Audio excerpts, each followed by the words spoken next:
বিসমিল্লাহির রহমানির রহিম। আজকে হচ্ছে 1 ফেব্রুয়ারি 2026। আমরা বিজিএস ব্যাচের শিশু আইনের দ্বিতীয় ক্লাস শুরু করতে যাচ্ছি। দেখেন, তো শিশু আইনের আজকে আমরা শুরু করব 13 ধারা থেকে।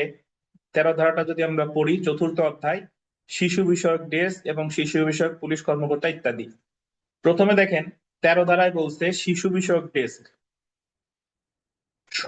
স্বরাষ্ট্র মন্ত্রণালয় প্রত্যেক থানায়, এটা আন্ডারলাইন করবেন, স্বরাষ্ট্র মন্ত্রণালয় প্রত্যেক থানায় গোল দিবেন সাব ইন্সপেক্টরের নিম্নে নয় এমন একজন কর্মকর্তাকে দায়িত্ব প্রদান করবে একটি শিশু বিষয়ক ডেস্ক গঠন করবেন। তো এখান থেকে প্রিলিতে যে প্রশ্নটা আসতে পারে সেটা হলো যে শিশু বিষয়ক ডেস্ক গঠন করে কোন মন্ত্রণালয়?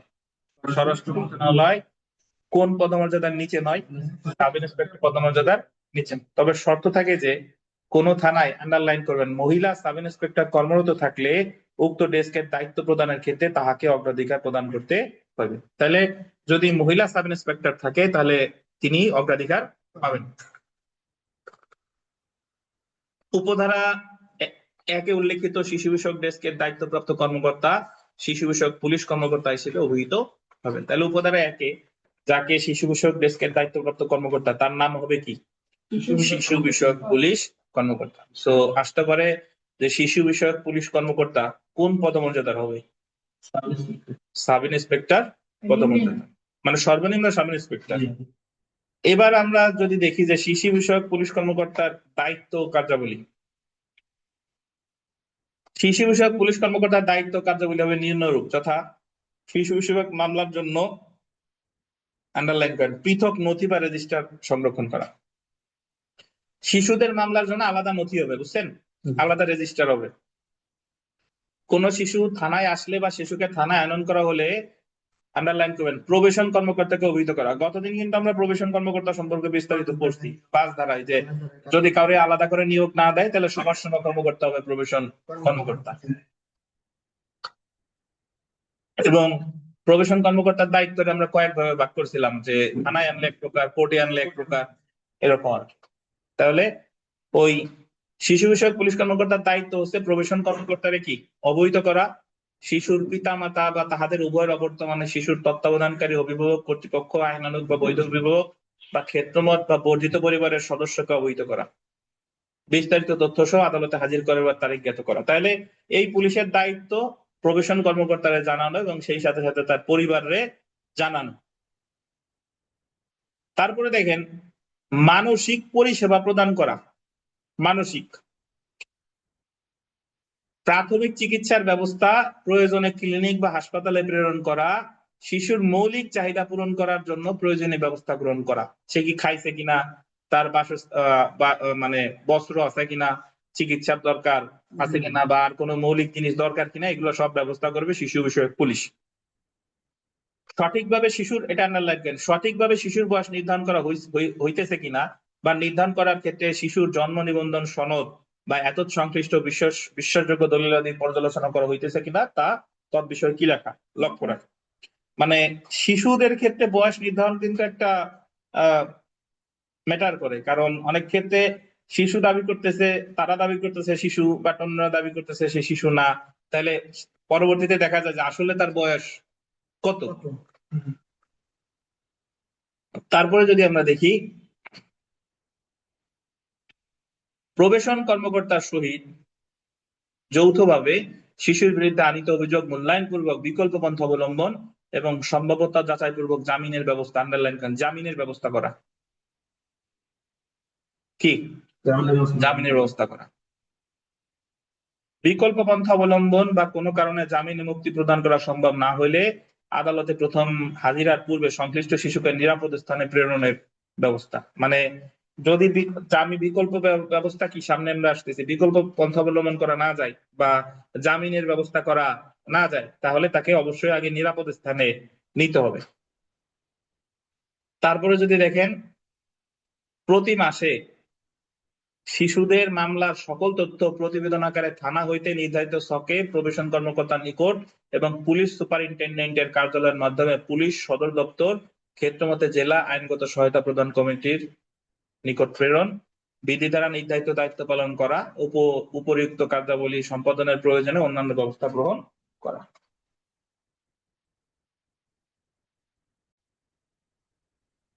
তো তাহলে শিশু বিষয়ক যে পুলিশ কর্মকর্তা ওনার নিয়োগ সম্পর্কে আলোচনা করছে 13 ধারায়, এবং ওনার দায়িত্ব কর্তব্য আছে কত ধারায়? 14 ধারায়। এবং শিশু বিষয়ক পুলিশ কর্মকর্তাকে নিয়োগ দিচ্ছে কোন মন্ত্রণালয়? স্বরাষ্ট্র মন্ত্রণালয়। যেটা ইম্পর্টেন্ট সেটা হলো 15 ধারা। দেখেন, পুলিশ রিপোর্ট, ইনভেস্টিগেশন রিপোর্ট বা অনুসন্ধান প্রতিবেদন, এনকোয়ারি রিপোর্ট বা প্রতিবেদন পৃথকভাবে প্রস্তুত এবং আমলে গ্রহণ। 15 ধারায় কি বলতেছে দেখেন, আমরা একটু পড়ি যে ফৌজদারি কার্যবিধি বা আপাতত বলবৎ অন্য কোনো আইনে যা কিছুই থাকুক না কেন, কোনো অপরাধ সংগঠনে প্রাপ্তবয়স্ক ব্যক্তি ও শিশু জড়িত থাকলে, মানে একটা অপরাধ করছে, প্রাপ্তবয়স্ক ব্যক্তিও করছে, শিশুও করছে। পুলিশ রিপোর্ট জিয়ার মামলার ক্ষেত্রে, ক্ষেত্রমতে অনুসন্ধান প্রতিবেদন সিআর মামলার ক্ষেত্রে, দেখছেন, বা তদন্ত প্রতিবেদন প্রাপ্তবয়স্ক ব্যক্তি বা শিশুর জন্য পৃথকভাবে প্রস্তুত করিয়া দাখিল করিতে হইবে। দেখছেন, শিশুর জন্য একটা, প্রাপ্তবয়স্ক ব্যক্তির জন্য আলাদা। ইভেন বিচারও আলাদা, তদন্ত প্রতিবেদনও আলাদা, বিচারও আলাদা। ফৌজদারি, তারপরে যদি দেখি আমরা যে ফৌজদারি কার্যবিধি বা আপাতত বলবৎ অন্য কোনো আইনে যাহা কিছুই থাকুক না কেন, প্রাপ্তবয়স্ক ব্যক্তি ও শিশু কর্তৃক একত্রে সংগঠিত কোনো অপরাধ আমলে গ্রহণের ক্ষেত্রে তাহাদের অপরাধ পৃথকভাবে আমলে গ্রহণ করতে হবে। আন্ডারলাইন করেন। তাহলে তদন্ত প্রতিবেদন আলাদা, অনুসন্ধান প্রতিবেদনও আলাদা, আমলে গ্রহণও কি আলাদা। কি ফেরদৌসে নোট দেয় নাই? বলবেন না তো, চুপ করে আছেন কেন? আমি আগে জিজ্ঞেস করবো লজ্জা পাচ্ছেন না? আচ্ছা, তাহলে এখানে মানে এমসিকিউ পরীক্ষায় যে প্রশ্নটা আসতে পারে সেটা হলো যে শিশুদের ক্ষেত্রে পৃথক ইনভেস্টিগেশন রিপোর্ট বা পৃথকভাবে আমলে নেওয়া, এই বিধানটা আছে শিশু আইনের কত ধারায়? 15 শিশু আইনের 15 ধারায়, এটা মনে রাখতে হবে। এবং 15 ক ধারাটা নতুন সংযোজন করা হয়েছে, দেখেন, মামলা বিচারের জন্য প্রেরণ বা স্থানান্তর।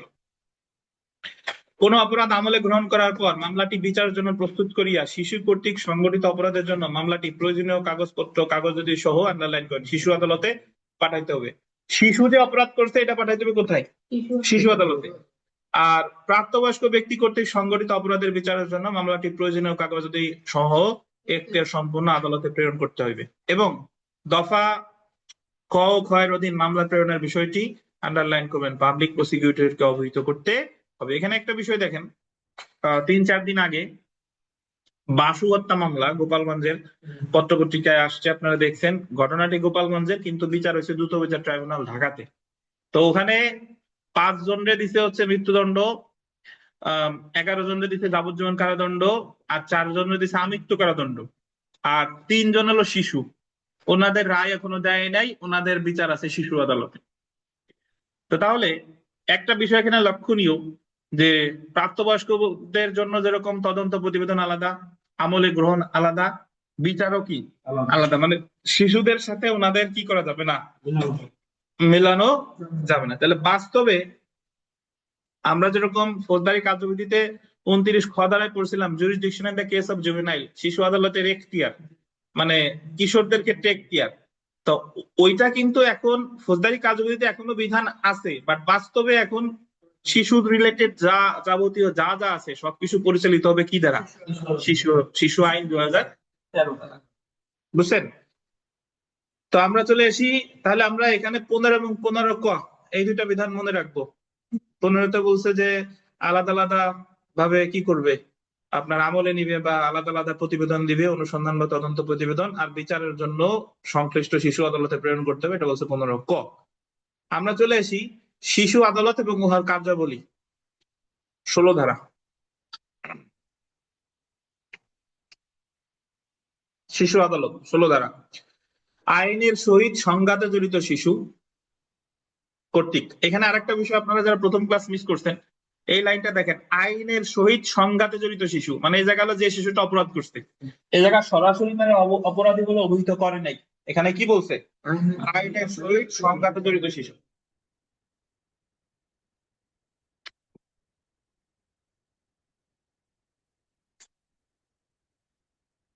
আইনের সহিত সংঘাতে জড়িত শিশু কর্তৃক সংগঠিত যে কোনো অপরাধের বিচার করার জন্য প্রত্যেক জেলা সদরে শিশু আদালত নামে এক বা একাধিক আদালত থাকবে। দেখছেন, নারী ও শিশু নির্যাতন দমন আইন 2000-এর অধীন গঠিত প্রত্যেক নারী ও শিশু নির্যাতন দমন ট্রাইব্যুনাল স্বীয় অধিক্ষেত্রে উপধারা 1-এ উল্লেখিত শিশু আদালত হিসেবে গণ্য হবে। মানে প্রতিটা জেলায় তো নারী শিশু নির্যাতন দমন ট্রাইব্যুনাল আছে, তাহলে প্রতিটা নারী ও শিশু নির্যাতন দমন ট্রাইব্যুনাল কি আদালত হিসেবে গণ্য হবে? শিশু আদালত হিসেবে গণ্য হবে। তবে শর্ত থাকে যে কোন জেলায় উক্তরূপ ট্রাইব্যুনাল না থাকিলে উক্ত জেলার জেলা ও দায়রা জজ স্বীয় অধিক্ষেত্রে উপধারায় 1-এ উল্লেখিত শিশু আদালত হিসেবে গণ্য হবে। যদি কোনো জেলায় ধরেন নারী ও শিশু নির্যাতন দমন ট্রাইব্যুনাল নাই, তাহলে কে শিশু আদালতের দায়িত্ব পালন করবে? জেলা ও দায়রা জজ। ধারা 15 এর অধীন কোন মামলা প্রেরিত না হইলে শিশু আদালত শিশু কর্তৃক সংগঠিত কোন অপরাধ বিচারার্থে গ্রহণ করিবে না। অবশ্যই তার কাছে আগে কোন মামলা প্রেরণ করবে, ওই যে 15 তারপরে হলো শিশু আদালত বিচারার্থে গ্রহণ করবে। তাহলে যেটা মনে রাখতে হবে, যদি বলে শিশু আদালতের গঠন কত ধারায় বলছে? 16 ধারা। এখন আমরা চলে আসি শিশু আদালতের অধিবেশন ও ক্ষমতা। এই জায়গায় উপধারা 1 আর 2 এটা এখন আর নাই, বাতিল করছে। শিশু আদালত বিধি দ্বারা নির্ধারিত স্থান, দিন ও পদ্ধতিতে উহার অধিবেশন অনুষ্ঠান করিবে, তবে শর্ত থাকে যে এই গোল দিয়েন, নাইলে আপনি তো পরে বুঝতে পারবেন না যে কোনটুক এমসিকিউ এর জন্য গুরুত্বপূর্ণ। তানভীর আলম খানে আবার দাগাচ্ছেন কালো কালি দিয়া, এমনি হচ্ছে আপনি চোখে আন্দাজ দেখতেছেন। তবে শর্ত থাকে যে বিধি প্রণীত না হওয়া পর্যন্ত শিশু আদালতের বিচারক তার স্বীয় বিবেচনার বিচারের দিনক্ষণ নির্ধারণ করবে, উহার অধিবেশন আরম্ভ সমাপ্ত করবেন। নট সো ইম্পর্টেন্ট, যেটা ইম্পর্টেন্ট সেটা দেখেন। সাধারণত যে সকল দালান বা কামরায়, আন্ডারলাইন করেন, যে সকল দালান বা কামরায় বা যে সকল দিবস ও সময়ে প্রচলিত আদালতের অধিবেশন অনুষ্ঠিত হয়, উহা ব্যতীত যতদূর সম্ভব অন্য কোনো দালান বা কামরায় প্রচলিত আদালতের ন্যায় কাঠগড়া ও লাল সারু ঘেরা আদালত কক্ষের পরিবর্তে, আন্ডারলাইন করেন, একটি সাধারণ কক্ষে এবং অন্য কোন দিবস ও সময়ে প্রাপ্তবয়স্ক ব্যক্তি ব্যতীত শুধুমাত্র শিশুর ক্ষেত্রে শিশু আদালতের অধিবেশন অনুষ্ঠান করিতে হইবে। বাস্তবে খুব বেশি প্রয়োগ নাই। এই জায়গায় বলতেছে যে সাধারণত কোর্ট কাছারিতে যে লাল সালু থাকে বা প্রচলিত যে বিচার ব্যবস্থায় আলাদা সবাই একসাথে বিচার করে, কিন্তু শিশু আদালতের ক্ষেত্রে বলছে যে লাল সালু থাকা যাবে না। আদালতের যে কাঠগড়া সাধারণ কক্ষ এমনি এমন ভাবে তাকে আনতে হবে যাতে তার মানসিক বিকাশ বা মনের উপর কোনো বিরূপ ধারণা সৃষ্টি না হয়।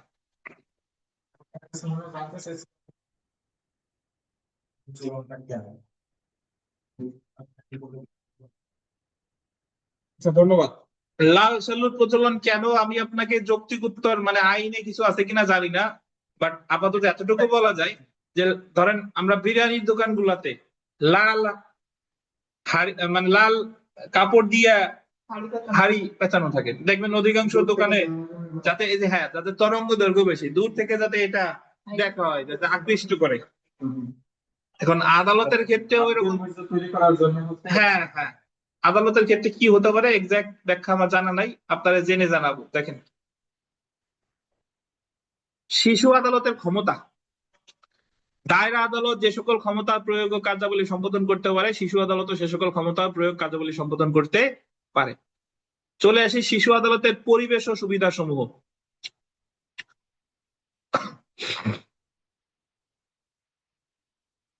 আদালতের কক্ষের ধরন, সাজসজ্জা, আসন বিন্যাস দ্বারা নির্ধারিত হইবে। শিশু আদালতের আসন বিন্যাস এমন ভাবে করিতে হইবে, আন্ডারলাইন করেন, যেন সকল শিশু বিচার প্রক্রিয়ায় তার মাতা পিতা, তাহাদের উভয় অবর্তমানে তত্ত্বাবধানকারী অভিভাবক, কর্তৃপক্ষ, আইনানুগ বৈধ অভিভাবক, বর্ধিত পরিবারের সদস্য, প্রবেশন কর্মকর্তা, আইনজীবী যতদূর সম্ভব সন্নিকটে বসতে পারে। মানে সে এই শিশু যাতে তার প্রবেশন কর্মকর্তা বা মাতা পিতা দাদা দাদি যারা থাকে এদের সাথে বসতে পারে, এই কথা বলছে। উপবিধি 1-এর সহিত সামঞ্জস্য করিয়া আদালত কক্ষে শিশুর জন্য উপযুক্ত আসন সহ প্রতিবন্ধী শিশুর জন্য প্রয়োজনে বিশেষ ধরনের আসন প্রদানের বিষয়টি শিশু আদালত কি করবে? নিশ্চিত করবে। এটা খুব বেশি গুরুত্বপূর্ণ না, বাট আমাদের জানতে হবে। অন্য কোনো আইনে যা কিছুই থাকুক না কেন, শিশু আদালত কর্তৃক শিশুর বিচার চলাকালীন আইনজীবী পুলিশ, এটা আন্ডারলাইন করেন, শিশু আদালত কর্তৃক শিশুর বিচার চলাকালীন আইনজীবী পুলিশ বা আদালতের কোন কর্মচারী আদালত কক্ষে তাহাদের পেশাগত বা দাপ্তরিক ইউনিফর্ম পরিধান করিতে পারবেন না। দেখছেন এই জায়গা কি বলছেন? যে উকিল সাহেবরা, পুলিশরা বা অন্যান্য যারা নর্মালি যে ড্রেস পরে শিশুর বিচারের ক্ষেত্রে এগুলা পরা যাবে না, মানে সে যাতে বুঝতে না পারে। শিশুরে কত গুরুত্ব দিয়েছে দেখছেন। আচ্ছা দেখেন, চলে আসি শিশুর বয়স নির্ধারণের প্রাসঙ্গিক তারিখ, এটা বিবিআই বিয়ে দ্বারা এখান থেকে প্রশ্ন আসতে পারে। আপাতত বলবৎ অন্য কোনো আইন, আদালতের রায় বা আদেশে ভিন্নরূপ যা কিছুই থাকুক না কেন, এই আইনের উদ্দেশ্য পূরণ কল্পে আন্ডারলাইন করবেন অপরাধ সংগঠনের তারিখই হইবে শিশুর বয়স নির্ধারণের জন্য প্রাসঙ্গিক তারিখ। যে তারিখে অপরাধ সংগঠন করতে ওই তারিখে তার বয়স কত ছিল সেটাই হলো ধরে নেওয়া হবে সে কি শিশু নাকি প্রাপ্তবয়স্ক ব্যক্তি। বুঝছেন? ফৌজদারি কার্যবিধির 29-এর খতে কিন্তু এটার উল্টা বলছে। ওই জায়গায় বলছে যে আদালতে যেদিন তারে হাজির করা হবে। বুঝছেন? বাট প্রাধান্য পাবে বর্তমানে কোনটা? এই যে বলাই আছে যে অন্য কোন আদালতের রায় বা আদেশে ভিন্নরূপ যা কিছুই থাকুক না কেন, এই আইনের উদ্দেশ্য পূরণ কল্পে অপরাধ সংগঠনের তারিখ হবে শিশুর বয়স নির্ধারণের জন্য প্রাসঙ্গিক তারিখ। হ্যাঁ, তারপরে চলে আসেন বয়স অনুমান ও নির্ধারণ। অভিযুক্ত হোক বা না হোক এমন কোন শিশুকে কোনো অপরাধের দায়ে বা কোনো শিশুকে অন্য কোনো কারণে শিশু আদালতে সাক্ষ্যদানের উদ্দেশ্যে ব্যতি রেখে আনয়ন করা হইলে শিশু আদালতের নিকট তাহাকে শিশু বলিয়া প্রতিমান না হইলে, আন্ডারলাইন করেন, যদি তাকে শিশু বলিয়া প্রতীয়মান কি না হইলে শিশুর বয়স যাচাইয়ের জন্য শিশু আদালত প্রয়োজনীয় তদন্ত ও শুনানি গ্রহণ করিতে পারিবে। উপধারা 1-এর অধীন তদন্ত ও শুনানিকালে যেরূপ সাক্ষ্য প্রমাণ পাওয়া যাইবে তাহার ভিত্তিতে, আন্ডারলাইন করবেন, শিশুর বয়স সম্পর্কে শিশু আদালত উহার মতামত লিপিবদ্ধ করিবে এবং শিশুর বয়স ঘোষণা করিবে। তারপর যদি দেখি বয়স নির্ধারণের উদ্দেশ্যে কি বলছে দেখেন, শিশু আদালত যে কোনো ব্যক্তি বা প্রতিষ্ঠানের নিকট হইতে যে কোনো প্রাসঙ্গিক দলিল, রেজিস্টার, তথ্য বিবৃতি যাচাই করিতে পারবে, জাতিতে পারবে। দেখছেন, বয়স নির্ধারণের উদ্দেশ্যে শিশু আদালত কোন ব্যক্তি বা প্রতিষ্ঠানের কাছ থেকে হসপিটালের কাছে জানতে চাইতে পারে যে এই শিশু জন্মগ্রহণ করতে কবে, রেজিস্টার দেখাও, এটা চাইতে পারে। দফা কতে উল্লিখিত দলিল, রেজিস্টার, তথ্য বা বিবৃতি উপস্থাপন করিবার জন্য আদালত যে কোনো ব্যক্তি বা প্রতিষ্ঠানের কর্মকর্তা কর্মচারীর উপর, আন্ডারলাইন করেন, সাক্ষীর উপর সমন জারি করতে পাবে। সহজ কথা হলো যে বয়স নির্ধারণের উদ্দেশ্যে শিশু আদালত যা খুশি তাই করতে পারে। তারপরে যদি দেখি এই ধারার অধীন শিশু আদালত কর্তৃক উদ্ঘাটিত বা কোন শিশুর বয়স এই আইনের উদ্দেশ্য উক্ত শিশুর প্রকৃত বয়স বলে গণ্য হবে, আন্ডারলাইন করেন, প্রকৃত বয়স বলিয়া গণ্য হবে, এবং পরবর্তীতে আন্ডারলাইন করেন উক্ত বয়স ভ্রমাত্মক প্রমাণিত হইলেও উহার কারণে শিশু আদালত প্রদত্ত কোনো আদেশ বা রায় অকার্যকর বা অবৈধ হবে না। খুবই গুরুত্বপূর্ণ কথা। শিশু আদালত ধরেন ওনার বয়স ধরছে 17 বছর, সবকিছু যাচাই বাছাই করে এবং কোন একটা সিদ্ধান্ত দিয়েছে, পরবর্তীতে গিয়ে জানা গেল যে ওনার বয়স আসলে 17 না, উনি আমাদের তানভীর আলম খানের মতো পিচ্চি দেখা যায়, ওনার বয়স অ্যাকচুয়ালি 27। তার পূর্বের আদেশটা কি হবে না, অবৈধ হবে না। তবে শর্ত থাকে যে কোন ব্যক্তিকে ইতিপূর্বে শিশু আদালত কর্তৃক শিশু নয় মর্মে ঘোষণা করা হইলেও কোন সন্দেহাতীত দালিলিক প্রমাণ দ্বারা তাকে শিশু হিসেবে প্রমাণ করা সম্ভব হইলে উক্ত আদালত যথাযথ যুক্তি উপস্থাপন পূর্বক সংশ্লিষ্ট শিশুর বয়স সম্পর্কে তার পূর্বে প্রদত্ত মতামত, আন্ডারলাইন করবেন, পরিবর্তন করিতে পারে। এটার অর্থ হলো আদালতে একজনকে ধরছে উনি শিশু না, কিন্তু পরবর্তীতে আপনি কাগজপত্র দিয়ে প্রমাণ করতে পারেন যে সে আসলে শিশু, এবং আদালত তাহলে তার পূর্বের যে মতামত উনি পোষণ করছিলেন এটা বাদ দিয়ে ধরে নেবেন যে এটা কি শিশু।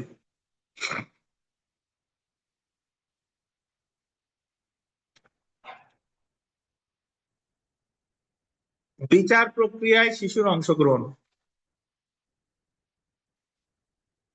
বিচার প্রক্রিয়ার সকল স্তরে, আন্ডারলাইন করবেন, ব্যক্তিগতভাবে অংশগ্রহণ করা সংশ্লিষ্ট শিশুর অধিকার হিসেবে বিবেচিত হইবে।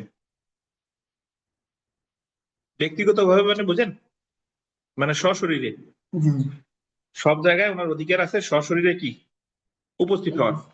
উপধারা 1-এ যাহা কিছুই থাকুক না কেন শিশুর সর্বোত্তম স্বার্থের জন্য প্রয়োজনীয় না হইলে শিশু আদালত কোন মামলা বা বিচারিক কার্যধারায় যে কোনো পর্যায়ে শিশুর সম্মতি সাপেক্ষে তাকে ব্যক্তিগত হাজিরা হইতে অব্যাহতি প্রদান করিতে পারিবে, আন্ডারলাইন করেন, এবং তাহার অনুপস্থিতিতে সংশ্লিষ্ট মামলা বা কার্যধারা অব্যাহত রাখিত পারিবে। তবে শর্ত থাকে যে উক্ত শিশুর মাতা পিতা তাহাদের উভয় অবর্তমানে শিশুর তত্ত্বাবধানকারী অভিভাবক কর্তৃপক্ষ অথবা শিশুর আইনানুগ বা বৈধ অভিভাবক বা ক্ষেত্রমতে বা বর্ধিত পরিবারের সদস্য এবং প্রবেশন কর্মকর্তা সহ সংশ্লিষ্ট আইনজীবীর উপস্থিতি নিশ্চিত করতে হবে। তাহলে পরীক্ষা যদি আসে, জুডিশিয়াল সার্ভিস পরীক্ষায় সরাসরি এইভাবেই আসে, ধরেন আসলো শিশুরকে ব্যক্তিগত হাজিরা থেকে অব্যাহতি বিচারের ক্ষেত্রে কত ধারায় আছে? 22 ধারা। এটা মনে রাখেন, ব্যক্তিগত হাজিরা হতে অব্যাহতি।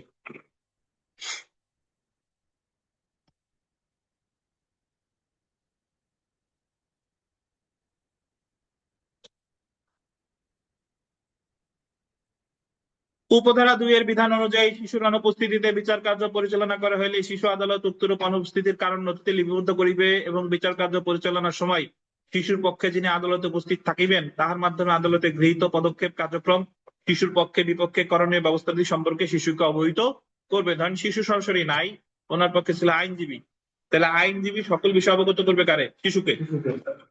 শিশুর পক্ষে নিযুক্ত আইনজীবী প্রবেশন কর্মকর্তার আদালতের সিদ্ধান্ত ও আদেশ ও বিচার প্রক্রিয়ার ধরন ও পরিণাম বুঝিবার জন্য সংশ্লিষ্ট শিশুকে ভাষা সহ প্রয়োজনীয় সহযোগিতা প্রদান করিবেন। দেখেন, যে জায়গা থেকে প্রশ্ন সচরাচর আসে আমরা সেই জায়গায় এখনো প্রবেশ করি নাই, দুই এক জায়গা বলতেছি যে এইগুলা ইম্পর্টেন্ট। ওই যে বয়স নির্ধারণ, তারপরে পুলিশ বিষয়ক কর্মকর্তারা নিয়োগ দিবে কে, তারপরে আলাদা আলাদা প্রতিবেদন আমলে নিবে আলাদা আলাদা, এগুলো ইম্পর্টেন্ট। আর এইগুলো নর্মালি আমরা রিডিং পড়ে যাচ্ছি যে আমাদের মনের মাঝে যাতে থাকে। ধরেন অনেক ক্ষেত্রে এইভাবে হবে যে শিশুর জন্য যে আলাদা বিচার করতে হবে, কোন ধারায় আছে কি আছে আমি জানি না, বাট আলাদা কিন্তু যে কোনো স্বপ্নের মনে পড়বে যে শিশুর বিচার ব্যবস্থায় প্রচলিত লাল শালু আইনজীবীদের পোশাক, তারপরে পুলিশের পোশাক, এগুলো সাধারণত যেভাবে হয় তার বিচারের ক্ষেত্রে এরকম হবে। এবং এটা আমরা কত ধারা মনে নাই, বাট এই ফ্যাক্ট, এই জিনিসটা কিন্তু মনে আছে। এবং শিশুর চেষ্টা করতে হবে তার আত্মীয় স্বজনের সাথে বসানো, মানে তার যেন মনে যেন বিরূপ প্রতিক্রিয়ার সৃষ্টি না হয়। তারপরে চলে আসি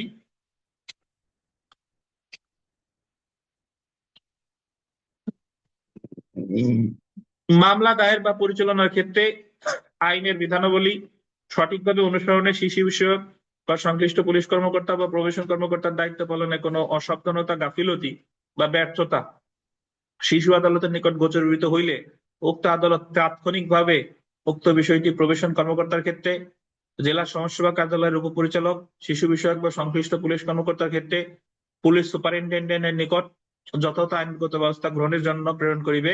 সংশ্লিষ্ট কর্তৃপক্ষ তৎকর্তৃক গৃহীত ব্যবস্থা সম্পর্কে প্রতিবেদন সংশ্লিষ্ট শিশু আদালতকে অবহিত করিতে বাধ্য থাকিবেন। মানে শিশু আদালত যদি মনে করে যে প্রবেশন কর্মকর্তা কোনো ভুল করছেন, গাফিলতি করছেন, বা শিশু আদালত যদি মনে করে যে শিশু বিষয়ক পুলিশ কর্মকর্তা কোনো গাফিলতি করছেন, তাহলে প্রবেশন কর্মকর্তার ক্ষেত্রে জানাবে সমাজসেবা কর্মকর্তারে, আর শিশু বিষয়ক কর্মকর্তার পুলিশের ক্ষেত্রে জানাবে কারে? এসপি সাহেবরে, পুলিশ সুপারিনটেন্ডেন্টে। আমরা চলে আসি পরের ধারায়, শিশু বিষয়ক আদালতের অধিবেশনে উপস্থিতির অনুমতিপ্রাপ্ত ব্যক্তি। মানে এই যে শিশু আদালতের যে অধিবেশন, এই জায়গায় ইচ্ছা করলে সবাই থাকতে পারবে না। এই আইনের বিধান সাপেক্ষে নিম্নবর্ণিত ব্যক্তিগণ ব্যতীত অন্য কোনো ব্যক্তি শিশু আদালতের অধিবেশনে উপস্থিত থাকতে পারবেন না। কে কে দেখেন? সংশ্লিষ্ট শিশু, শিশুর পিতামাতা, তাহাদের উভয়ের অবর্তমানে শিশুর তত্ত্বাবধানকারী অভিভাবক, কর্তৃপক্ষ বা আইনানুগ বা বৈধ অভিভাবক বা ক্ষেত্রমতে বর্ধিত পরিবারের সদস্য, শিশু আদালতের কর্মকর্তা কর্মচারী, শিশু আদালত উত্থাপিত মামলা বা কার্যধারায় পক্ষগণ, শিশু বিষয়ক বা সংশ্লিষ্ট পুলিশ কর্মকর্তা, মামলা সংশ্লিষ্ট আইনজীবী এবং প্রবেশন কর্মকর্তা সহ মামলা বা কার্যধারার সহিত সরাসরি সংশ্লিষ্ট অন্যান্য ব্যক্তি। তারপরে যদি দেখেন হাজির থাকিবার বা হইবার জন্য শিশু আদালত কর্তৃক বিশেষভাবে অনুমতিপ্রাপ্ত ব্যক্তি। তাহলে আমি আপনি হঠাৎ করে কি শিশু আদালতের বিচার দেখতে পারবো? পারবো না। যদি আমরা ওই উপরোক্ত ব্যক্তিদের কোনো একজন হই তাহলে দেখতে পারবো।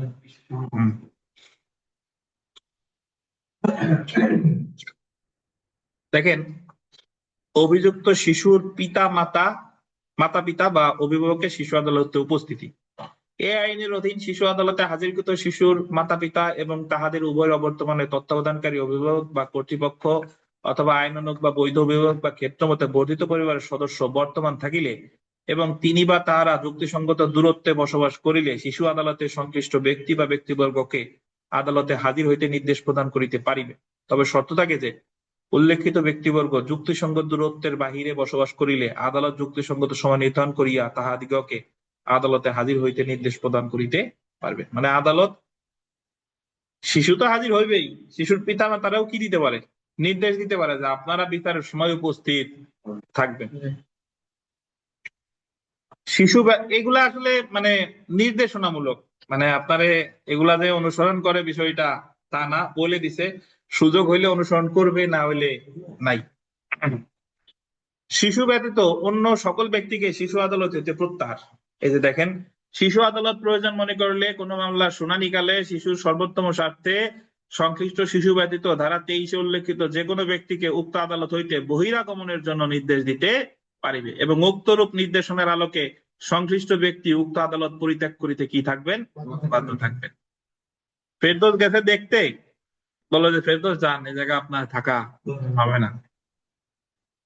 তারপর দেখেন, শিশু আদালত শালীনতা নৈতিকতা বিরোধী কোন অপরাধ সংক্রান্ত মামলা শুনানিকালে কোন শিশুকে সাক্ষী হিসেবে তলব করা হইলে, কি মামলা বলেন তো, শালীনতা বা নৈতিকতা বিরোধী, এখন যারে সাক্ষী হিসেবে তলব করছে সে আবার কি শিশু, সংশ্লিষ্ট মামলা বা কার্যধারার সহিত সংশ্লিষ্ট আইনজীবী এবং শিশু আদালতের কর্মকর্তা কর্মচারী এবং প্রবেশন কর্মকর্তা ব্যতীত শিশুর সর্বোত্তম স্বার্থে যাহাদিগকে প্রত্যাহার করা যুক্তিযুক্ত সমীচীন হইবে, শিশু আদালত তাহাদিগকে প্রত্যাহারের জন্য নির্দেশ প্রদান করিতে পারিবে এবং উক্তরূপ নির্দেশনার আলোকে সংশ্লিষ্ট ব্যক্তি উক্ত আদালত পরিত্যাগ করিতে কি থাকবে, বাধ্য থাকবে। এগুলা থেকে খুব বেশি প্রশ্ন আসে না, লিখিততেও আসে নাই, প্রিলিতেও আসে নাই, বাট আমরা একটু জেনে রাখি। শিশুকে নিরাপদ হেফাজতে রাখা, শিশুকে নিরাপদ হেফাজতে রাখার বিষয়টি সর্বশেষ পন্থা হিসেবে বিবেচনা করিতে হইবে, যার মেয়াদ হইবে যথাসম্ভব স্বল্পতম সময়ের জন্য। সম্ভাব্য দ্রুততম সময়ের মধ্যে নিরাপদ হেফাজতে রক্ষিত শিশুকে বিকল্প পন্থায় পরিচালনার জন্য প্রেরণ করিতে হইবে। শিশুকে নিরাপদ হেফাজতে রাখা একান্ত প্রয়োজন হইলে শিশু আদালত সংশ্লিষ্ট শিশুকে উক্ত আদালত হইতে যুক্তিসঙ্গত দূরত্বের মধ্যে অবস্থিত কোন প্রত্যায়িত প্রতিষ্ঠানে প্রেরণের আদেশ প্রদান করতে পারবেন। প্রত্যায়িত প্রতিষ্ঠান, আমরা সামনে একটা অধ্যায়ই আছে, প্রত্যায়িত প্রতিষ্ঠান মানে হলো প্রচলিত কারাগার না, শিশুর রাখার একটা জায়গা, তার নাম হলো কি প্রত্যায়িত প্রতিষ্ঠান, যে জায়গায় ওই ভিকটিম যদি শিশু হয় বা অপরাধী যদি শিশু হয় তার সেই জায়গা রাখা হয়। তবে শর্ত থাকে যে এই উপধারার অধীন কোন শিশুকে প্রত্যায়িত প্রতিষ্ঠানে প্রেরণ করতে করা হইলে উক্ত প্রতিষ্ঠানে অবস্থানকারী অধিক বয়স্ক, আন্ডারলাইন করেন, অধিক বয়স্ক শিশুদের হইতে প্রেরিত শিশুকে পৃথক করিয়া রাখিতে হইবে। অধিক বয়স্ক শিশু মানে হলো প্রাপ্তবয়স্কের কাছাকাছি, একজনের বয়স দেন 10 আর একজন বয়স 17, এই দুইজনকে কাছাকাছি রাখবে না। আচ্ছা, আমরা চলে আসি ভাষা, দোভাষী ও অন্যান্য বিশেষ সহায়তামূলক পদক্ষেপ। আইনের সংস্পর্শে আসা শিশু এবং আইনের সহিত সংঘাতে জড়িত শিশুর সাক্ষ্য গ্রহণ সহ সংশ্লিষ্ট সকল কার্যক্রম শিশুর জন্য সরল ও বোধগম্য ভাষায় পরিচালনা করতে হবে। বুঝছেন, মানে শিশু যাতে এই সকল কর্মকাণ্ড বুঝতে পারে, শিশুর সাক্ষ্য গ্রহণ সহ সংশ্লিষ্ট কার্যক্রম সমূহ শিশুর বোধগম্য ভাষায় ব্যাখ্যা করিবার জন্য সহায়তার প্রয়োজন হইলে আদালত বিনা খরচে শিশুকে একজন ব্যাখ্যা প্রদান করিবার জন্য আদেশ প্রদান করিবে। যেটা সবচেয়ে ইম্পর্টেন্ট, 28 ধারা ডিবিআই। আসেন, শিশু আদালতের কার্যক্রমের গোপনীয়তা। শিশু আদালতে বিচারাধীন কোন মামলায় জড়িত বা সাক্ষ্য প্রদানকারী কোন শিশুর ছবি, আন্ডারলাইন করেন, এমন কোন বর্ণনা, সংবাদ, রিপোর্ট, প্রিন্ট, ইলেকট্রনিক মাধ্যম অথবা ইন্টারনেটে প্রকাশ বা প্রচার করা যাইবে না, যাহা সংশ্লিষ্ট শিশুকে শনাক্তকরণে প্রত্যক্ষ বা পরোক্ষভাবে কি করে সহায়তা।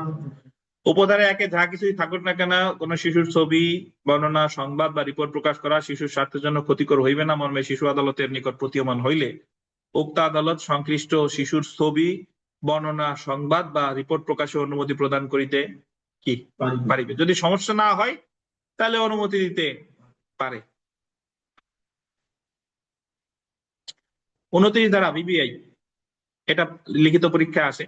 শিশু আদালত কর্তৃক আইনের সহিত সংঘাতে জড়িত শিশুর জামিনে মুক্তি প্রদান। জামিন মানে শিশু আদালত জামিন আছে দুইটা ধারায়, আমার যতদূর মনে পড়ে 29 আর 52, সামনে গিয়ে দেখবো মিল আছে কিনা, বহু আগে পড়ছিলাম তো, দেখি মিল আছে কিনা একটু দেখি। 29-এ তো জামিন পড়লামই, আর একটা 52-তে আছে কিনা দেখেন তো।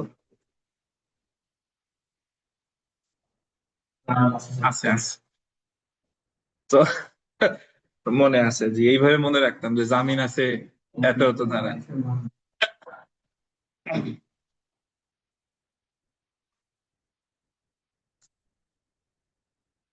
তো দেখেন, শিশু আদালত কর্তৃক আইনের সহিত সংঘাতে জড়িত শিশুর জামিনে মুক্তি প্রদান।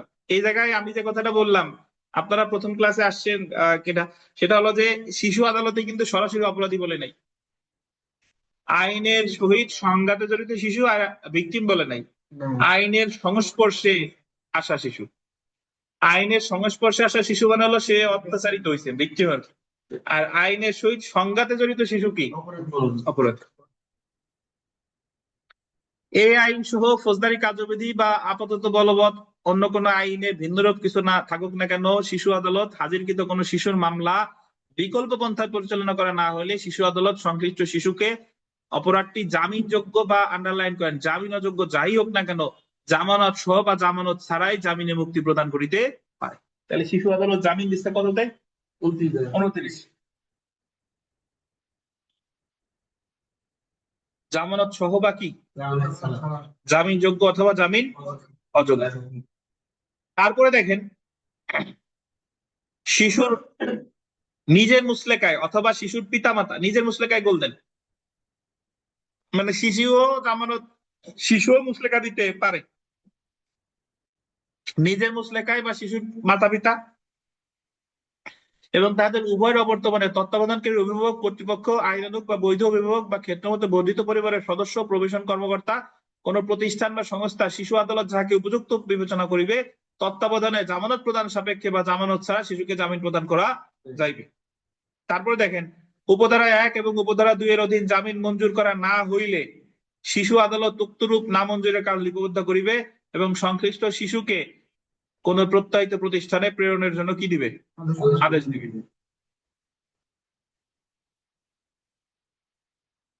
এখন এই যে যে জামিনটা দিচ্ছে, এই জামিনটা হলো যখন শিশুকে প্রথম দিনে ট্রাইব্যুনালে হাজির করা হচ্ছে, বুঝলেন? এটা বিচারিক পর্যায়ে জামিন না, এই জামিনটা হচ্ছে কি প্রাথমিক পর্যায়ে।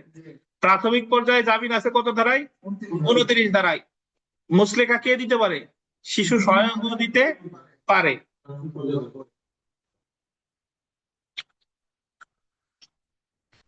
এখন দেখেন, শিশু আদালত কর্তৃক আদেশ প্রদানের ক্ষেত্রে বিবেচ্য বিষয়, শিশু আদালত যখন কোনো আদেশ দিবে সেই ক্ষেত্রে কোন কোন বিষয় বিবেচনায় নিয়ে থাকে। এই আইনের অধীন কোন আদেশ প্রদানের ক্ষেত্রে শিশু আদালত নিম্নবর্ণিত বিষয় বিবেচনা করবে। কি কি দেখেন?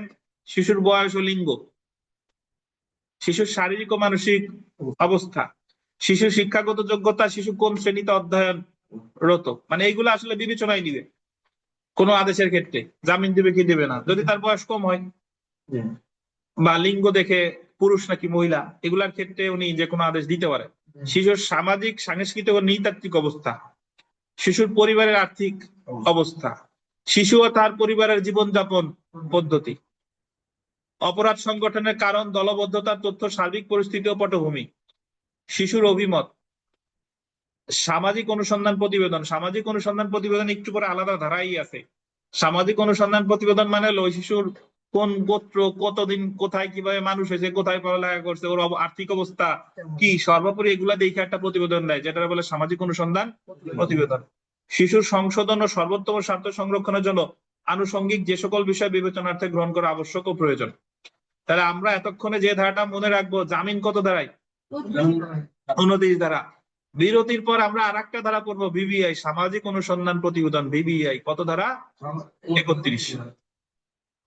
নামাজের বিরতি, এরপর শুরু করবো। সামাজিক অনুসন্ধান প্রতিবেদন, এখান থেকে লিখিত পরীক্ষায় প্রশ্ন আসে যে সামাজিক অনুসন্ধান প্রতিবেদন কি। দেখেন, আইনের সহিত সংঘাতে জড়িত শিশুকে, আইনের সহিত সংঘাতে জড়িত শিশু মানে কি? যে অপরাধী, শিশু আদালতে হাজির করিবার গোল দিবেন অনধিক 21 দিনের মধ্যে প্রবেশন কর্মকর্তা, গোল দিবেন প্রবেশন কর্মকর্তা বিধি দ্বারা নির্ধারিত পদ্ধতিতে শিশু আদালতে একটি সামাজিক অনুসন্ধান প্রতিবেদন দাখিল করবেন, উহার অনুলিপি নিকটস্থ বোর্ডে অধিদপ্তরে দাখিল করবেন। বিবিআই পরীক্ষায় প্রশ্ন আসবে, সামাজিক অনুসন্ধান প্রতিবেদন আছে কত ধারায়? 31 ধারায়। কে দাখিল করে? প্রবেশন কর্মকর্তা। কত দিনের মধ্যে? 21 দিনের মধ্যে। কখন থেকে? শিশু আদালতে হাজির করিবার 21 দিনের মধ্যে। বুঝতে পারছেন? কোথায় দাখিল করবে? শিশু আদালতে। বুঝতে পারছেন? আর এটা মনে রাখলেই হবে। এখন উপধারা 2টা যদি পড়ি, দেখেন উপধারা 1-এ উল্লেখিত সামাজিক অনুসন্ধান প্রতিবেদনে সরেজমিনে তদন্তপূর্বক, এই যে দেখেন, শিশুর পারিবারিক, সামাজিক, সাংস্কৃতিক, আর্থিক, মনস্তাত্ত্বিক, নৃতাত্ত্বিক ও শিক্ষাগত যোগ্যতা, পটভূমি, কোন অবস্থায় এবং এলাকায় সে বসবাস করে এবং কোন অবস্থার পরিপ্রেক্ষিতে অপরাধ সংঘটিত হয়ে আছে ইত্যাদির বর্ণনা অন্তর্ভুক্ত থাকবে। এটা আসলে এইভাবে দেখে যে এই শিশু কি আসলে কোন ব্যাকগ্রাউন্ডে মানুষ হয়েছে, সে কি পড়াশোনা করছে কিনা, যে এলাকায় থাকে ওই এলাকায় আসলে অপরাধ প্রবণ কিনা, এই সব কিছু নির্ধারিত মানে কোথায় থাকে? সামাজিক অনুসন্ধান প্রতিবেদনে। তারপরে দেখেন, প্রবেশন কর্মকর্তার সামাজিক অনুসন্ধান প্রতিবেদন সহ শিশু সংশ্লিষ্ট সকল প্রতিবেদন গোপনীয় বলিয়া গণ্য হইবে এবং তার যে সামাজিক অনুসন্ধান প্রতিবেদন, এটা কিন্তু জনসাধারণের মাঝে কি করা যাবে না, প্রকাশ করা যাবে না। তাহলে সামাজিক অনুসন্ধান প্রতিবেদন কত ধারা ভাই? বিবিআই, প্রিলির জন্য বিবিআই। আর একটা ধারা দিবে, দেখেন 32 ধারা, বিচার সমাপ্তির সময়সীমা। এটা খুবই গুরুত্বপূর্ণ। প্রতিটা আইনে, প্রতিটা বিশেষ আইনে এই এই ধারা আছে যে বিচার শেষ করতে হবে কতদিনের মধ্যে। যে নারী শিশুতে আছে কতদিন, 180 কার্য দিবস, এরকম আর কি। আর ধর্ষণের ক্ষেত্রে 90 কার্য দিবস। তো এরকম আলাদা একটা পেজ লিখে ফেলবেন যে নারী শিশুর আইনের অধীন বিচার শেষ করতে হবে এতদিন, ধর্ষণের ক্ষেত্রে এতদিন, শিশু আইনে যে পেলাম শিশু আইনে এতদিন পাচ্ছি। দেখেন, ফৌজদারি কার্যবিধি বা আপাতত বলবৎ অন্য কোনো আইনে ভিন্নতর যা কিছুই থাকুক না কেন, শিশু আদালত উক্ত আদালতে শিশুর আন্ডারলাইন করবেন প্রথম উপস্থিত হইবার তারিখ হইতে 360 দিনের মধ্যে বিচার কার্য সম্পন্ন করবে। কতদিন? প্রথম যেদিন উপস্থিত হয়েছে সেদিন থেকে 360 দিনের মধ্যে। এই 360 দিন কিন্তু কি কার্য দিবস বলছে? শুধু দিন বলছে। আচ্ছা, কোন যুক্তিসঙ্গত বা বাস্তব কারণে উপধারা 1-এ উল্লেখিত সময়সীমার মধ্যে বিচার কার্য সম্পন্ন করা সম্ভব না হইলে শিশু আদালত উক্ত কারণ লিপিবদ্ধ করিয়া সংশ্লিষ্ট বিচার কার্য সম্পন্নের সময়সীমা আরো 60 দিন বর্ধিত করতে পারে। তাহলে 360 প্লাস 60 নাকি 420। জি, শিশু আদালত বিচার আরম্ভ হইবার পর হইতে বিচার কার্য সম্পন্ন না হওয়া পর্যন্ত যতদূর সম্ভব একাধিক্রমে উহার কার্যক্রম প্রত্যেক কার্য দিবসে বিনা বিরতিতে কি চলতে থাকবে। এই কথাটা মোটামুটি সবাই নেই আছে। উপধারা 1 এবং 2-এ বর্ণিত সময়ের মধ্যে বিচার কার্য সম্পন্ন করা না হইলে সংশ্লিষ্ট শিশু হত্যা, ধর্ষণ, দস্যুতা, ডাকাতি, মাদক ব্যবসা বা অন্য কোনো জঘন্য, ঘৃণ্য বা গুরুতর অপরাধের দায়েরকৃত মামলা ব্যতীত শিশু আদালতের বিবেচনায় তাহার বিরুদ্ধে আনিত লঘু মাত্রার অভিযোগ হইতে কি পাবে? অব্যাহতি পাবে। মানে যদি এই যে তার বিরুদ্ধে বিচার হবে, এই বিচারটা যদি কিসের হয়? হত্যা না হয়, ধর্ষণ না হয়, দস্যুতা না হয়, ডাকাতি না হয়, মাদক ব্যবসা না হয় বা অন্য কোনো জঘন্য বা ঘৃণ্য অপরাধ না হয়, যদি ছোটখাটো কোনো অপরাধ হয়, তাহলে তার বিচার কার্যক্রম থেকে কি দিবে? অব্যাহতি দিবে। এবং একই অপরাধের জন্য তার বিরুদ্ধে অন্য কোনো বিচার প্রক্রিয়া গ্রহণ করা যাবে না। বলা যাবে না যে তার বিরুদ্ধে আর নতুন কোনো মামলা হবে। এটা হচ্ছে যে এই অপরাধগুলো ছাড়া। তবে শর্ত থাকে যে সংশ্লিষ্ট মামলায় কোনো প্রাপ্তবয়স্ক ব্যক্তি অভিযুক্ত থাকলে তাহার মামলা অব্যাহত থাকবে। তবে সেম মামলায় যদি কে থাকে, যদি মানে প্রাপ্তবয়স্ক ব্যক্তি থাকে, তারা কিন্তু অব্যাহতি দিবে না, তার বিচার কি চলবে। ধরেন আমি আজকে ক্লাসের শুরুতে একটা হত্যা মামলা রেফারেন্স দিছিলাম, বাসু হত্যা মামলা। 3 জন শিশু আদালতে বিচার হচ্ছে। এখন যদি দেখে এই 3 জন শিশুর মধ্যে ওই ঘটনার সময় একজনের বয়স ছিল অনেক কম, তাহলে তারে এ জায়গা কি অব্যাহতি দিবে? দিবে না। কেন দিবে না? কারণ এটা কি মামলা? হত্যা মামলা। কিন্তু যদি চুরি হতো বা এইগুলা ছাড়া অন্য কোনো অপরাধ হতো, তাহলে আবার কি অব্যাহতি দিতে পারতো। ইচ্ছাকৃত, জি জি। এই জন্য এই যে আমরা যে আইন পড়তেছি, এটা যে শুধু আপনার মানে বিজিএস এর জন্য গুরুত্বপূর্ণ তা না। একজন আইনের স্টুডেন্ট হিসেবে, একজন উকিল হিসেবে ধরেন আপনার আজীবন মনে নাও থাকতে পারে যে কোন ধারায় কি আছে, কিন্তু একবার যেটা শুনছেন এটা কিন্তু মনে থাকবে, যেরকম একটা বিধান অমুক জায়গা পড়ছিলাম। জি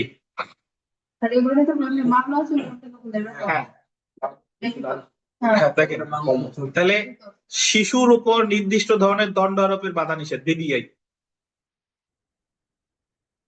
মানে বলা আছে যে শিশুরই এই ধরনের শাস্তি দেওয়া যাবে না। অন্য কোন আইনে ভিন্নরূপ কিছু যা কিছুই থাকুক না কেন, কোন শিশুকে, এই যে আন্ডারলাইন করেন, মৃত্যুদণ্ড, যাবজ্জীবন কারাদণ্ড বা কারাদণ্ড প্রদান করা যাবে না। বলছে কোন শিশুর কি দেওয়া যাবে না, মৃত্যুদণ্ড, যাবজ্জীবন কারাদণ্ড দেওয়া যাবে না। তবে দেখেন, তবে শর্ত থাকে যে কোন শিশুকে যখন এইরূপ কোন মারাত্মক ধরনের অপরাধ সংগঠন করিতে দেখা যায় যে তজ্জন্য এই আইনের অধীন প্রদানযোগ্য কোন আটক আদেশ আদালতের মধ্যে পর্যাপ্ত নহে। মানে আদালতের কাছে যদি মনে হয় যে সে এমন অপরাধ করছে যে তারে শুধু আটক করলে এটা পর্যাপ্ত শাস্তি হয় না, অথবা আদালত যদি এই মর্মে সন্তুষ্ট হয় যে শিশুটি আন্ডারলাইন কেন এত বেশি অবাধ্য,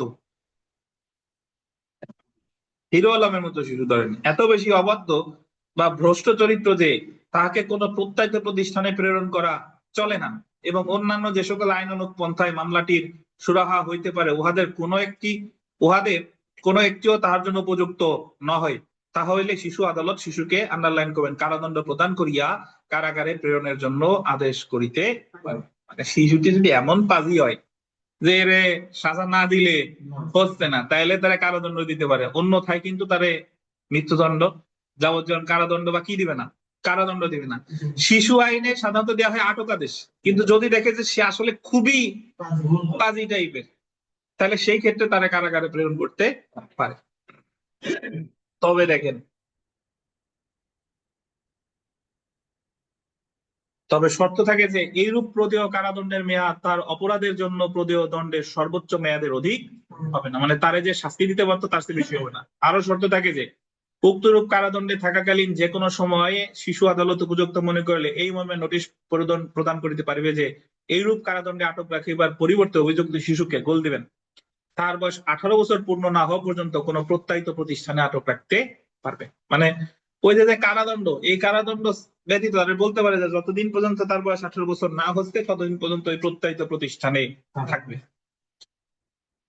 উপধারা 1-এর শর্তাংশের অধীন কোন শিশুকে কারাদণ্ড প্রদান করা হইলে তাহাকে কারাগারের আন্ডারলাইন করবেন অবস্থানরত অন্যান্য প্রাপ্তবয়স্ক আসামির সহিত মেলামেশা করিতে দেওয়া যাইবে না। আমার ভাতিজা ধরেন লেলিন, এই যে আসে, ও একটা অপরাধ করলো, এখন ওরে এমন ভ্রষ্ট চরিত্র যে দেখা হলো কারাগারে পাঠাইলো। কারাগারে পাঠাইয়া যদি ও সান্নিধ্য পায় ডিপজলের, তাহলে তো নিজের আরো সান্নিধ্য করবে, ঠিক আছে?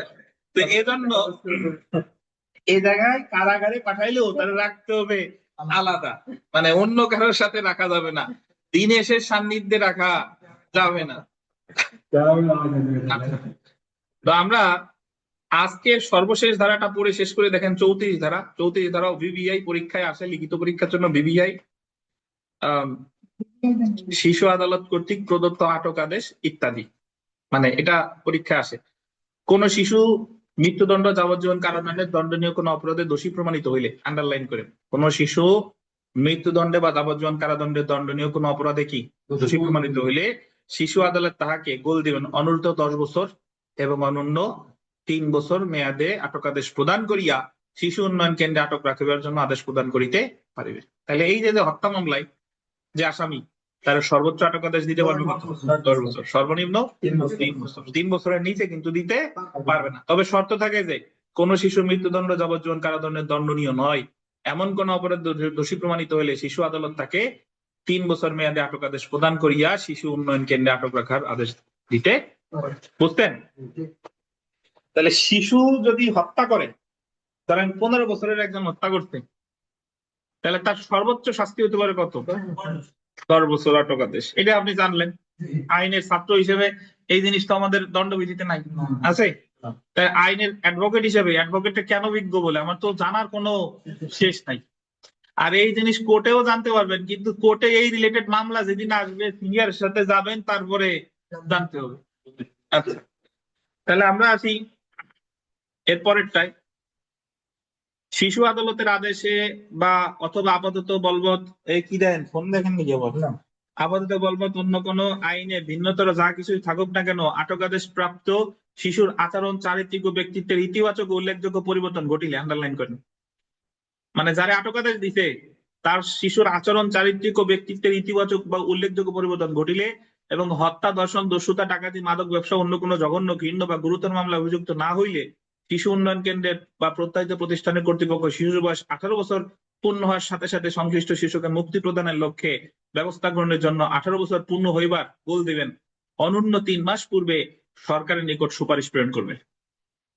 একটু বুঝেন, যে শিশুরে আটকাদের দিছে তার যদি চরিত্রের কি হয়, উন্নতি হয়, এবং সে যদি হত্যা, ধর্ষণ, দস্যুতা, ডাকাতি এইগুলা ছাড়া, ঘিন্ন কোনো অপরাধ ছাড়া অন্য কোনো অপরাধে যদি এই আটক আদেশ প্রাপ্ত হয়ে থাকে, তাহলে কারা ওই প্রত্যয়িত প্রতিষ্ঠান কর্তৃপক্ষ সরকারের সুপারিশ করবে।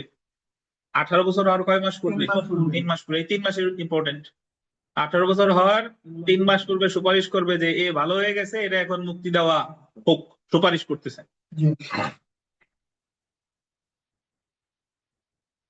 তারপরে দেখেন, হত্যা, ধর্ষণ, ডাকাতি, দস্যুতা, মাদক ব্যবসা বা অন্য কোনো গুরুতর মামলায় অভিযুক্ত শিশুর 18 বছর পূর্ণ হইলে, যখন তার বয়স কি 18 বছর পূর্ণ হয়ে গেছে, মামলাটি আদালতে বিচারাধীন থাকলে অথবা উল্লিখিত অপরাধের মামলায় আদালতের আদেশ অনুযায়ী আটকপ্রাপ্ত শিশুর বয়স 18 বছর পূর্ণ হইলে শিশু উন্নয়ন কেন্দ্রের বা প্রত্যয়িত প্রতিষ্ঠানের কর্তৃপক্ষ শিশু আদালতের অনুমতি গ্রহণ সাপেক্ষে সংশ্লিষ্ট ব্যক্তিকে অনুমতিলম্বে কেন্দ্রীয় বা জেলা কারাগারে প্রেরণ করবে। বুঝেন নাই বোধহয়? যারে যারে সাজা দিছিল সে শিশু, কিন্তু সাজা দিছিল 10 বছর, 2 বছর খাটার পর তার বয়স 18 হয়ে গেছে, তাহলে তারে পাঠাই দিবে কোথায়? কারাগারে। তারে আর এই প্রত্যয়িত প্রতিষ্ঠানে রাখবে না, এটা হলো কথা। তা আমরা হয়ে গেছো জেলখানায় চলে যাও, এই জায়গা আর রাখা যাবে না। বাকি 8 বছর স্যার কারাগারে থাকবে। কারাগার কর্তৃপক্ষ উপধারা 3-এর অধীন প্রেরিত ব্যক্তিকে কারাগারে অবস্থানরত অন্য কোন আইনের অধীন দণ্ডপ্রাপ্ত বা বিচারাধীন আসামিদের হইতে পৃথক করিয়া ভিন্ন অর্ডে রাখিবার ব্যবস্থা করিবে, যেখানে সংশ্লিষ্ট ব্যক্তি তাহার আটকাদেশ মেয়াদ প্রযোজ্য ক্ষেত্রে আটকাদেশের অবশিষ্ট মেয়াদ পর্যন্ত অবস্থান। হ্যাঁ, ওই জায়গা তাহলে খাটলো 2 বছর, আর 8 বছর থাকবে কোথায়? কারাগারে। তবে ডিপ জলের সান্নিধ্য দেওয়া যাবে না।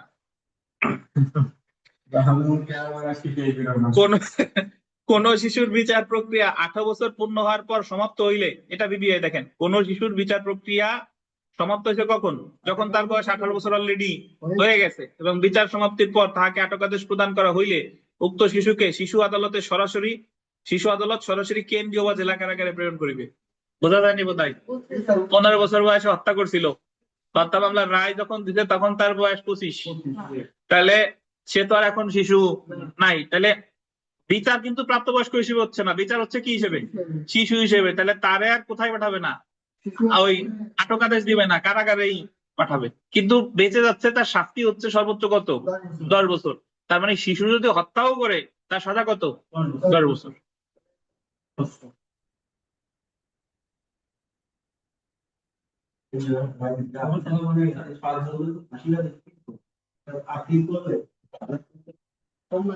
দেখেন, আমরা 6 নম্বরে আসি। এই ধারায় ভিন্ন রূপ যাহা কিছুই থাকুক না কেন, শিশু আদালত উপযুক্ত বিবেচনা করিলে কোন শিশুকে উপধারা 1-এর অধীন শিশু উন্নয়ন কেন্দ্রে আটক রাখার পরিবর্তে যথাযথ সতর্কীকরণের পর খালাস প্রদানের বা সদাচরণের জন্য প্রবেশনের মুক্তিদানের আদেশ প্রদান করিতে পারবে। প্রবেশনের মুক্তি তো বুঝেন, বিশেষ পরিস্থিতিতে মুক্তি দেওয়া হয়, ওই যে প্যারোলে মুক্তি যেটা আছে ওই টাইপের আর কি। কোন শিশুকে উপধারা 6-এর অধীন প্রবেশনের মুক্তির ক্ষেত্রে শিশু আদালত, আচ্ছা প্রবেশনের মুক্তি মানে হলো ওই যে আপনার সরি মানে মুক্তি দিছে ওই যে বিশেষ, তুমি এই কাজ করবা যে 100 গাছ লাগাবা বা সমাজসেবা কর্মকর্তার কাছে থাকবা, এই ধরনের 5 ওয়াক্ত নামাজ পড়বা বা এই টাইপের আর কি। কোন শিশুকে উপধারা 6-এর অধীন প্রবেশনের মুক্তির ক্ষেত্রে শিশু আদালত সংশ্লিষ্ট শিশুকে প্রবেশন কর্মকর্তা তত্ত্বাবধানে অথবা তার মাতা পিতা বা তাহাদের উভয়ের অবর্তমানে তত্ত্বাবধানকারী অভিভাবক বা কর্তৃপক্ষ অথবা আইনানুগ বা বৈধ অভিভাবক, ক্ষেত্রমতে বর্ধিত পরিবারের সদস্য বা অন্য কোনো উপযুক্ত ব্যক্তির তত্ত্বাবধানে শপথ করিবার আদেশ দিতে পারিবে। তবে শর্ত থাকে যে কোন শিশুকে তাহার মাতা পিতা বা তাহাদের উভয়ের অবর্তমানে তত্ত্বাবধানকারী অভিভাবক বা কর্তৃপক্ষ অথবা আইনানুগ বা বৈধ অভিভাবক বা ক্ষেত্রমতে বর্ধিত পরিবারের সদস্যদের অনুকূলে শপথ করা হইলে সংশ্লিষ্ট ব্যক্তিকে উক্ত শিশুর অনধিক 3 বছর কাল সদাচরণের জন্য দায়ী থাকিবেন। আন্ডারলাইন করেন। যদি প্রবেশনে পাঠায় তাহলে সদাচরণের জন্য দায়ী থাকবে কতদিন? 3 বছর। মর্মে জামিন সহ বা বিনা জামিনে অথবা আদালত যেই রূপ নির্দেশ প্রদান করিবে সেই রূপ মুচলেকা প্রদান করিতে হইবে। আমরা চলে এসে 8 নম্বর প্রশ্নটা দেখেন। প্রবেশন কর্মকর্তার নিকট হইতে রিপোর্ট প্রাপ্তি অথবা অন্য কোনো ভাবে যদি আদালতের নিকট প্রতীয়মান হয় যে প্রবেশনে মুক্ত শিশু তাহার প্রবেশনকালে সদাচরণ করে নাই, মানে প্রবেশন কর্মকর্তা তো আমরা 5 ধারায় পড়ছি না, তার কাছে পাঠাইলো, তিনি যদি বলে যে না এই শিশু আমারও জান অতিষ্ঠ করে তুলছে, তাহলে আদালত যে রূপ উপযুক্ত বিবেচনা করিবে সেই রূপ তদন্ত করিবার পর সংশ্লিষ্ট শিশুকে প্রবেশনের অসমাপ্ত সময়ের জন্য প্রত্যাহিত প্রতিষ্ঠানে আটক রাখার জন্য আদেশ প্রদান করিতে পারে। এটা নট সো ইম্পর্টেন্ট, যেটা আমাদের ইম্পর্টেন্ট সেটা হলো যে একজন শিশুরে সর্বোচ্চ কতদিন আটক আদেশ দিতে পারে। হ্যাঁ, সর্বোচ্চ 10 বছর, সর্বনিম্ন 3 বছর। আর এই ভিতরে যে ফ্যাক্ট গুলো আছে এগুলো মনে রাখেন। আজকে এই পর্যন্তই, আমরা আগামী বৃহস্পতিবার আমাদের নেক্সট পড়া ইনশাল্লাহ। আর এই যে পড়াগুলো আছে এগুলো রিডিং করেন, যে জায়গা গোল দিতে বলছি এই মার্ক গুলো মনে রাখেন। আর আগামীকাল আমাদের ক্লাস আছে বার কাউন্সিলের, সবাই ক্লাসে থাকেন। আর আগামী বুধবারে তো আমাদের ডিআরপিসির 100 মার্কের পরীক্ষা আছে, সবাই এটা অ্যাটেন্ড করেন। ভালো থাকেন, আল্লাহ হাফেজ, আসসালামু আলাইকুম।